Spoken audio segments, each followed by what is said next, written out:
Dalam diskusi bisnis kemarin, ada pertanyaan yang menjadi bahan perdebatan. Pertanyaan adalah selalu kunci awal diskusi ala kami. Kami menyebutnya dengan istilah Million Dollar Question, MDQ. Atau kalau diterjemahkan adalah sebuah pertanyaan yang kalau bisa dijawab nilainya jutaan dolar atau sangat berharga. Misalnya pertanyaan, bagaimana macetnya Jakarta jadi peluang bisnis? Jawabannya salah satunya sudah terpecahkan, yaitu oleh Gojek. Sebagaimana macetnya Jakarta jadi peluang bisnis adalah Million Dollar Question. Bagi pebisnis, kemampuan bertanya adalah salah satu kunci dari terbukanya solusi. The power of question ini menunjukkan tinggi rendahnya ilmu dan pengalaman sang penanya. Kita tahu terkadang kita mendapatkan silly question, pertanyaan yang lucu dan mendasar sekali. Ya karena itulah pola pikirnya, bukan salah atau benar, namun dapat dipastikan orang tersebut memang benar-benar ingin bertanya, ingin tahu.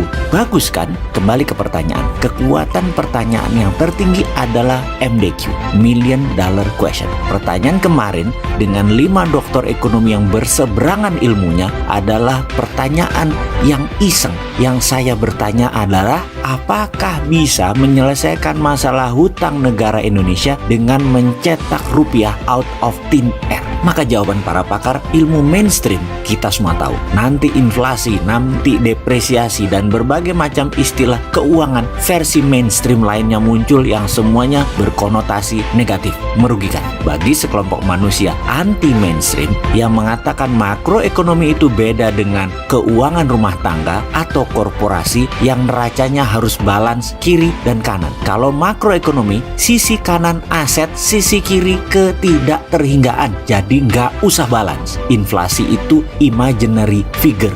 Uang bukan materi. Interest atau bunga adalah imaginary figure, bukan real, bukan kenyataan, hanya kesepakatan. Bisa dihilangkan. Jadi ketidakterhinggaan. Teori anti materi inilah yang menjadi perdebatan sengit kemarin. Dari satu kelompok yang makan sekolah dengan ilmu mainstream ciptaan pakar ekonomi 100 tahun terakhir, di mana kalau ditanya apakah di abad 15, di abad ke-5, bahkan di abad sebelum Masehi, adakah yang namanya depresiasi atau inflasi? Ternyata inflasi tidak dikenal. Di sisi lain, anti mainstream dari Ivy League kampus juga punya self defense sendiri berdasarkan keilmuan yang berseberangan. Ini mainannya lembaga multilateral semacam IMF, World Bank saja. Inflasi depresiasi itu kita dimain-mainkan dengan berbagai istilah ekonomi berbasis matematik supaya ekonomi bisa seperti matematik dan terlihat sains. Itu komentar pakar ekonomi anti mainstream kemarin. Kalau mau solusinya ya keluar dari aturan IMF dan World Bank, keluar dari aturan mainstream. Kita sepakat bahwa parameternya harus sains, harus matematik, tapi harus juga pakai konstanta ketidakterhinggaan. Jangan dibuat batasan imaginary. Demikian terus mereka berlima saling berargumen. 2 kelompok, 2 dan 3 orang. Yang mainstream 3 orang,